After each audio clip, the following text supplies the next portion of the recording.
जलती हुई समा भी जल सकती है, तूफान के हर हदों से निकल सकती है। हिम्मत रख, हौसला मत हार मेरे दोस्त, तकदीर किसी भी वक्त बदल सकती है। जी हाँ फ्रेंड, 4.5 लाख नियोजित शिक्षकों का तकदीर बदलने का समय आ गया है। जी हाँ फ्रेंड, आपके लिए विशेष शिक्षक नियमावली संशोधन के बाद ड्राफ्ट तैयार हो गया है और कई सारी खुशखबरियां निकल रही है। जी हाँ फ्रेंड, उम्मीदों की कश्ती कभी डुबोया नहीं करते और लक्ष्य यानी कि साहिल अगर दूर हो तो रोया नहीं करते। जो रखते हैं उम्मीद दिल में कुछ पाने की, ऐ मेरे दोस्त, वो कभी कुछ खोया नहीं करते हैं। सीधे चलेंगे अगले स्लाइड पर, देखेंगे क्या कुछ खबरें निकल करके आ रही है। जी हाँ फ्रेंड, विशेष शिक्षक नियमावली सरकार के लिए शौक नहीं मजबूरी है। नियोजित शिक्षक को राज्यकर्मी करना जरूरी है। ऐसा मैं क्यों कह रहा हूँ? ऐसा इसलिए कह रहा हूँ कि जो 2020 नई शिक्षा नीति है, एनईपी नेशनल एजुकेशन पॉलिसी है, उसके अनुसार सिर्फ बिहार ही नहीं पूरे देश के शिक्षकों को नियमित शिक्षक बनाना है। कॉन्टेक्चुअल यानी कि अस्थायी या नियोजित शिक्षक कहीं नहीं रहेंगे। फिलहाल बिहार में अभी नई शिक्षा नीति लागू नहीं हुई है, लेकिन सरकार को आने वाले समय में लागू करना है और इस बाबत ही सरकार जो है ये प्रयास कर रही है सभी शिक्षकों को नियमित कर दिया जाए, ताकि जो है उनको बाद में कोई दिक्कत ना हो। सरकार के द्वारा जो फंड दिया जा रहा है नियमित शिक्षकों का फंड, आपको बता दें फ्रेंड, अभी जो भी शिक्षक रिटायर हो रहे हैं उनकी शिक्षक की संख्या, एक शिक्षक जो है नियोजित 4 शिक्षक के बराबर है। 1,20,000 25,000 तक सैलरी उनको मिलता था और उस समय नियोजित शिक्षकों को 20,000 पर भी आफत था। जी हाँ फ्रेंड, तो ऐसे शिक्षक रिटायर हो रहे हैं और उनके जगह पर यदि आज 40,000 वाले भी शिक्षक ज्वाइन हो रहे हैं तो काफी कम संख्या, काफी कम सैलरी सरकार उन्हें दे रही है। और 2020 के शिक्षा नीति के अनुसार नियोजित शिक्षकों को बिल्कुल नियमित करना सरकार के पास क्या है? मजबूरी है। और सरकार चाहती है कि नियमित शिक्षक वाला केंद्र सरकार का फंड खत्म नहीं हो। बात कर लेते हैं विशिष्ट शिक्षक नियमावली की, तो बहुत सारे सुझाव आए हैं और इन सुझावों का निचोड़ क्या कुछ निकला। 1,20,000 के करीब में जो है नियोजित शिक्षकों के द्वारा जो है मेल किए गए हैं माध्यमिक शिक्षा निदेशक को, और उस मेल पर जो विचार किया गया है, जो मंथन किया गया है, उन मंथन के फलस्वरूप जो बातें निकल करके आ रही है, उन्हीं बातों पर जो ड्राफ्ट तैयार हुआ है, उन्हीं ड्राफ्ट को आज आपके बीच लेकर के आए हैं। जी हाँ फ्रेंड, अभी फाइनल मोहर जो लगेगा उस पर उसी चीज को लेकर के आए हैं। तो सबसे पहले देख लीजिए कि विशिष्ट शिक्षक नियमावली से विशिष्ट शिक्षक हटाया जाएगा या हटाया गया, इस पर सहमति बन गई है। आपको बताते चले फ्रेंड कि विशिष्ट शिक्षक उन शिक्षकों को कहा जाता था कि जो विशेष यानी कि जो दिव्यांग या विशिष्ट क्षमता वाले शिक्षक रहते थे, जिसे विकलांग या दिव्यांग कहा जाता था, ऐसे शिक्षक को जो पढ़ाते थे उन्हें विशिष्ट शिक्षक कहा जाता था। इसलिए विशिष्ट शब्द जो है तकनीकी तौर पर गलत है, इसको बिल्कुल सरकार हटाने पर सक्षम हो गई है। शब्द से कुछ लेना देना नहीं है। सरकार ने आनंद फानन में ये नियमावली जारी की थी, इसलिए दे दी थी।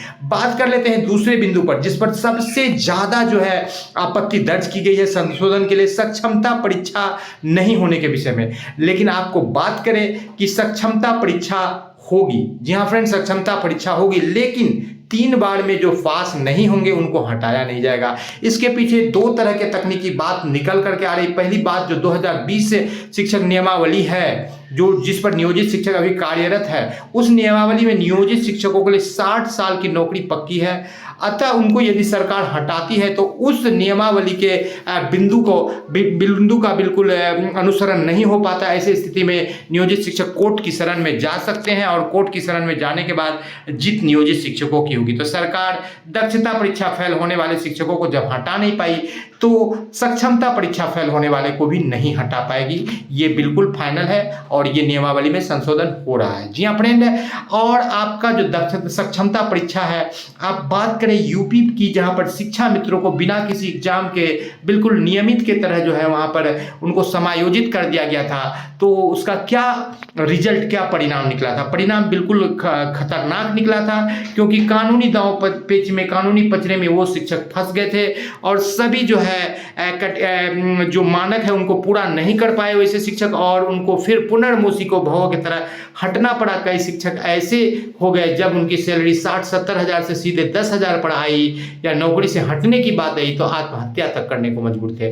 तो कहीं ना कहीं आपको बताते चले फ्रेंड कि नीतीश सरकार जो भी काम करती है बिल्कुल उसको बिल्कुल ठोक बजा कर करती है, ताकि आने वाले समय में कोई इलीगेशन या कोई दिक्कत ना हो, चाहे उनके लिए चाहे शिक्षक के लिए, उनके द्वारा किए गए कार्य के लिए। फिलहाल अभी दोहरा डबल डोज चुनाव है तो सरकार बिल्कुल फूक फूक कर कदम रख रही है और 4.5 लाख नियोजित शिक्षक जो लगभग 40 लाख वोट बैंक है, जो सभी 40 लोकसभा सीट और 243 विधानसभा सीट में हार जीत के फासले को आसानी से बदल सकती है, उनको कभी भी नाराज नहीं करना चाहिए। नियोजित शिक्षकों के अनुसार 60 साल की नौकरी है, इसलिए उनको सरकार हटा नहीं सकती है, चाहे वो 3 बार में दक्षता परीक्षा फेल हो जाए, उनको इंक्रीमेंट नहीं देगी सरकार।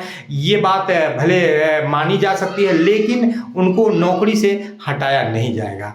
और आपको बता दें फ्रेंड कि ये सक्षमता परीक्षा बीपीएससी की तरह हार्ड नहीं होगी। फिलहाल बीपीएससी की परीक्षा भी हार्ड नहीं हुई है, क्योंकि इस परीक्षा में भी 84% प्लस रिजल्ट हुआ है। और साथ ही साथ उस रिजल्ट के बाद की बात क्या है कि उस रिजल्ट में फिर 5% अंकों की रियायत दी जा रही है, यानी कि 90+% जब रिजल्ट होगा तो वो बीपीएससी बिल्कुल दक्षता परीक्षा के समान हो जाएगी, पात्रता परीक्षा के बराबर भी नहीं रह पाएगी। उसी तरह से सक्षमता परीक्षा भी दक्षता परीक्षा के समतुल्य होगा।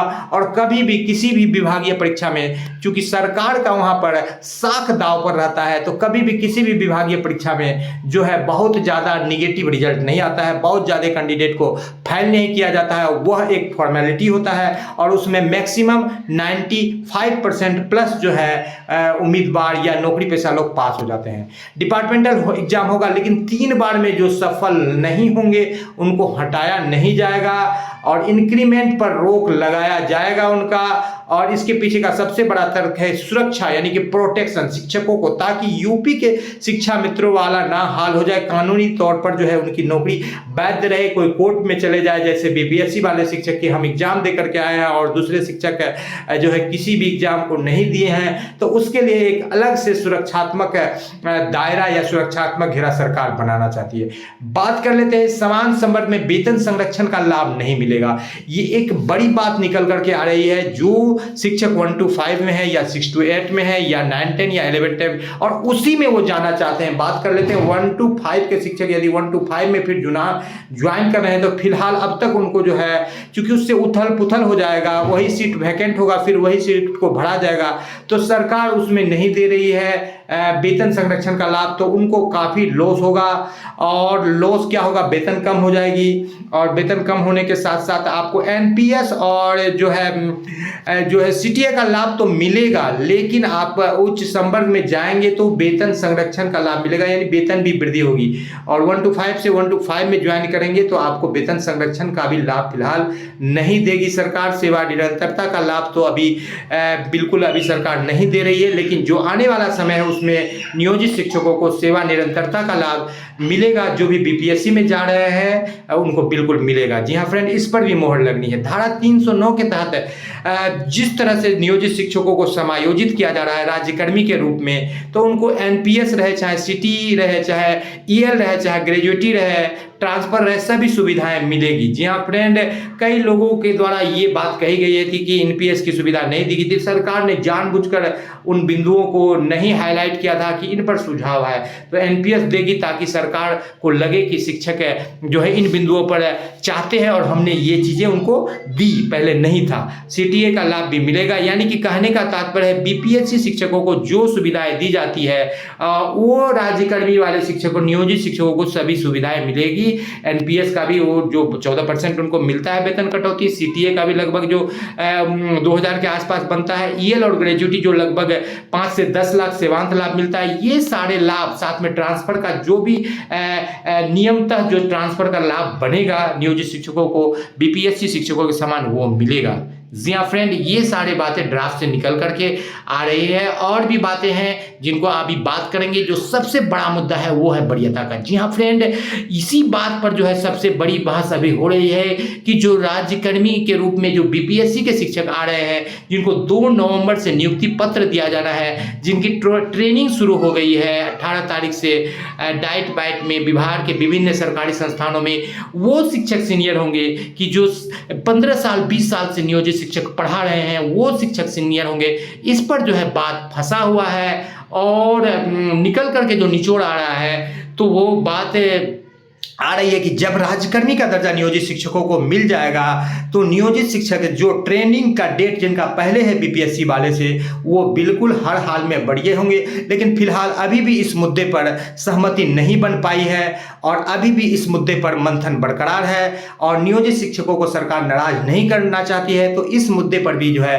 नियोजित शिक्षकों के पक्ष में ही जो है निर्णय होगा और आपको बहुत जल्द बीपीएससी के ज्वाइनिंग के बाद आने वाले कैबिनेट के बैठक में जो बातें बताई गई है, जैसा कि आपको पहले भी बताया गया था जब ड्राफ्ट तैयार हो रहा था इस संशोधन से संबंधित, तो उसी तरह से द स्मार्ट ज्ञान अड्डा आज भी आपको पूर्व में ही बता रही है कि इन सारे बिंदुओं पर सहमति बन रही है, जो सूत्रों के हवाले से खबर आ रही है। और नियोजित शिक्षकों के लिए एक अच्छा और बेहतर खबर आने वाले कैबिनेट के बैठक में जैसे ही मुख्यमंत्री इस पर मोहर लगाते हैं और हस्ताक्षर करते हैं तो नियोजित शिक्षकों के लिए बिल्कुल एक अच्छी खबर निकल करके आ रही है, जिन बातों को बताया गया। जी हाँ फ्रेंड, वीडियो पसंद आ रहा है तो लाइक कर दे, चैनल पर नए हैं या अब तक सब्सक्राइब नहीं किया है तो नीचे लाल रंग का बटन है, जहां से फ्रेंड सब्सक्राइब कर ले। द स्मार्ट ज्ञान अड्डा आपका अपना चैनल है साथियों, जो आपके उज्जवल भविष्य की कामना करता है। वीडियो को शुरू से लेकर अंत तक देखने के लिए आपका बहुत बहुत धन्यवाद। आपका दिन शुभ हो। जय हिंद, जय भारत, वंदे मातरम।